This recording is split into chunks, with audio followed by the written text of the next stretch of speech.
like how different ones look and like how to hybridize one. So let's start here. So this is Presby's crown jewel. It was named after Frank Presby, who started all of this, and Shriners Iris Gardens in Oregon, right? Named this one after him, called Presby's crown jewel. And I really think that this one like stands out to me. Look at the colors on it. Like look how beautiful the history. And then we'll get into the colors. Yeah. Okay. All right. There you go. Very curious about the history. There you go. So here we have a lot of white stalks, as you can tell. So this one's called Barbara Walther. Okay. She's Who names these? whoever creates them. Yes. Yeah. Yes. They all vote on a name, and then whoever gets the most votes. They do that, or the hybridizer itself just chooses it. It's Right. one or the other. So white seems like it would be just like one of the original. It is. So this White- this one's 1959. Oh, Okay. So the history is like, so Barbara Walther she took over after Frank Presby, right? she owned that house. Barbara Walters, like the Walther. Barbara Walther. Okay. Yeah. She owned that house, and she was friends with Frank Presby, who lived next door. And Frank Presby died, actually passed away before he wanted to build a garden. But he wanted to have a garden here. She built the garden for him in his own. And that's why they named this iris after her, and named that one Presby's crown jewel, like crown jewel. Yeah. So where was his house then? Is that her house? That's her house. And then where was he? Was the neighbor? So where was he? It's a great question. Was it Either on the other side or behind. I don't know. We'd have to ask Amy that Okay, one. interesting. Yes. Oh, that's so interesting. So that's why it's a Presby Garden. That's why Presby's has a ton of. They have a lot of Presby Crown Jewel and a lot of Barbara Walther. If you notice, this is because it's kind of like those are the staples. There's a lot more Barbara Walters because Yes. she Yes. built his garden in the Yeah. I just want to look at this one. Look how much bigger this one is compared to the others. Now, how long will this it's called a flower, right? Like the whole Yeah. thing? Okay. Yeah. How long do they stay bloomed? Like They stay bloom for, if it's a really hot day, I would say 1 or 2 days. But if it's like this day, Wow. 3 or 4 days. Wow, that's so short. Not Right. like the actual stalk, but the flower itself. Right. And it'll keep flowering. Yeah, right? Correct. But like our stalks have like at least like we have one that had 10 buds on one stalk. Just kept blooming. So Yeah. it just keeps blooming, but they do die in a short amount of time. And I actually like that because like if they're in bloom for like a week, then we'd get bored. Yeah. So like It the makes May, it really Yeah, special. the May season definitely gets me to school on time. My mom just tells me which one blooms. I shoot out of bed, eat breakfast, and then I go outside and look. But yeah, so that's the history. Yeah. So let's move on to Paul Black's area. Now, who's Paul Black? Paul Black is a really famous hybridizer. He's one of the most famous in the world.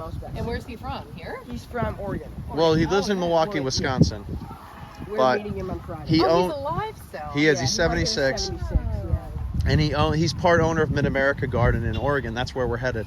And they have like acres upon acres of every variety Oh, coming that's out. gonna be row. awesome. This Yeah. row is Paul Black. So I'm gonna take a look at this one. Okay. Very sad that it's not in bloom, but there's a picture of it that we have. It is a really nice dark purple, It's beautiful. and it has a bright red beard. It's a Ooh. reddish So, orange. Yeah, it like really like if you like went all the way over there, you just stare at this one. Because Yeah, it's just, like, it's beautiful. really beautiful. And then when the evening comes around, it like I want to talk about like in the evening time, they almost change color. Really? Like the black ones, and when they bloom in the morning, and the sun's shining on them, the purple, right? Yeah. Evening comes and the sun starts to set, they're black. This Right. one is a bright purple in the morning, but then when the sun starts to set, it turns blue. Blue. Or like It has a doesn't blue really, hue to it. It does have a blue hue to Oh, it. Yeah. it's So what's the special. significance of Paul Black? What do you mean? Why was it named that? Oh yeah, it was named after himself because Thomas Johnson, one of his good friends, named Paul Black after Paul Black, and then Paul Black created one and called it Thomas Johnson. So they named pretty it much after best each friends Each other. named each other. And this one won the Award of Yeah, Merit. they won a lot of Yeah, so a lot of awards. Because And of Thomas what? Like the Johnson. color combo? The color yeah, con- the color, the friendship. the stalk size, Yeah, stock size.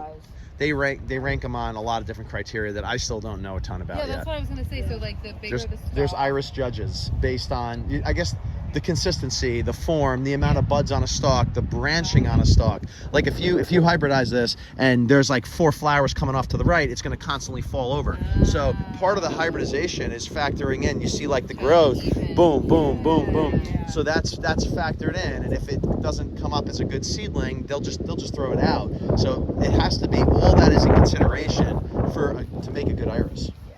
So these are all his hybrids? On He's got hundreds. one These are small These are just examples, like, yeah. but he has like hundreds of different So ones. So those are all the heirlooms, These are like Yeah. the 1940s. the older ones. So these are the like the originals. Yeah. We have one that was actually found called Iris Pallida Congialti. Yeah. And just Iris Pallida. It was found on Mount Congialto in Italy, northern Italy. And it was found in 18 Oh, wow, something, you were- 1850s. 1850s. Yeah, it was. It's not so in this. can you like just tell by looking at them that they're older, or? Yeah. Like look how different. Like the falls drip down a lot. Okay. They're more circle, and so is the standards. They're more circle than like. So that's other how you ones. could tell. That's how I could tell. The Got newer it. ones have. You can probably tell that a lot of new ones they created have a lot of ruffles. The ruffles make it more. The new. newer ones have a lot more ruffles. And I can see what you're talking about with the more like circular. Yeah, Yes. they droop down a lot. Like the others, They like droop they're- more. or they droop. Yes. Yeah. And Okay. also the stems are more flimsy. There's a Yeah, lot that's more of this going on with the older ones. And the They're- one thing they're that you thinner. can definitely tell with these is that the tar-braided irises, the ones over there, they're more broad on top. Yeah. And look at these. They come to a point. They curve into a point, and the reason they curve is because they're like a circle, and they like curve, and that's how they bloom. Wow. So it's much different. Yeah. Look at that. Yeah. Oh yeah. So there's a beard, but this is like a. Yeah. This is called a spoon. As you can tell, it looks like a spoon. I would have never noticed that. Okay. Yeah. And what is that? Like, what is it? So that's known as a. That's known as a space-aged iris.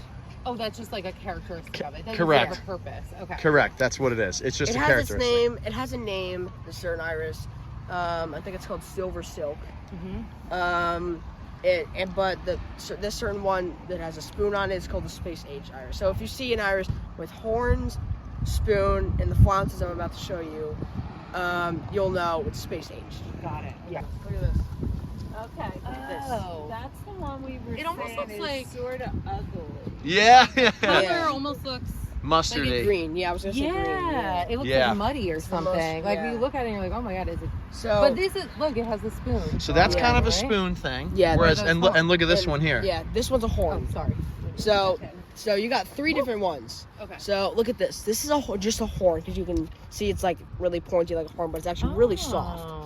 So Looks that's like it has hair. so yeah, that's a horn. Right. The one I showed over there is a spoon.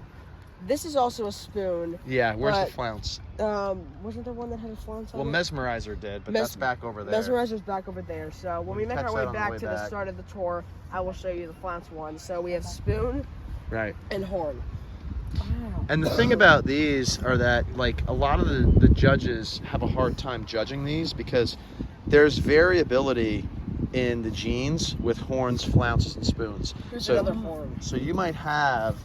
Is there another horn Another here? horn right here. Yeah. So Looks you like a might tree. you might have one that has a horn on one fall and then a spoon on the other Oh, fall. no, so like this one could have a spoon and then this Yes, one could have a they, horn. they have some variability in the gene, Oh, and yeah. so Where is that one that? It's over there. See, we did well, see we were into this one, but now that I look at it Yeah, now closer, that I'm now it, looking like I at can it, appreciate. you how can cool appreciate. it is. Yes. Because you just pass by I'm and you see saying the color, ugly, but and like, I feel bad. yeah, look, now it has it's really interesting. Yeah. Actually. It has So like something I said over interesting. there, Yeah. like, the older ones you see it's curved to a point. Yes. So that's one of the older ones, and this one, like, look at the difference. Yeah. Broad and then curved to a point. Yeah. Right. So it's the difference of those. So let's make our way over here to the tar-braided iris. Back to the front. And I'll show you the flounces. Yeah. This one's a flounce because look at the way it's shaped. Like it's a really nice, really pointy horn, and then it like turns into like almost a hairbrush. Look at that. Those are flounces. Those are called flounces. So you got flounces, you have spoons on Chewbacca, and then a horn. Yes. Oh, interesting. Isn't that cool? Yeah. And that's just from like breeding. Yeah, like Yes. the parent of it, like like I said, how to cross you, like the Yeah. mom, Yeah. for Right. example, could be the mom could have flounces, Yeah. and the dad could have a horn, and that's what made like it have a horn But and then all flounce. those features are sort of like just genetic. Correct. abnormality? Correct. Is that- Yes, basically. So irises are kind of Right. like us almost. Yeah. Right. But just like And multiple pairs. And we have mesmerizer at home, and tell her that we have 3 Yeah. different. Right. Yeah, but like our stock, it bloomed 3 on 1 because the stalks No. have different like ones. It has like Yeah. so the bottom one had horns, Uh-huh. and the one in the middle also had horns, Yeah. but like a little more spoony, and the very top one looked like that.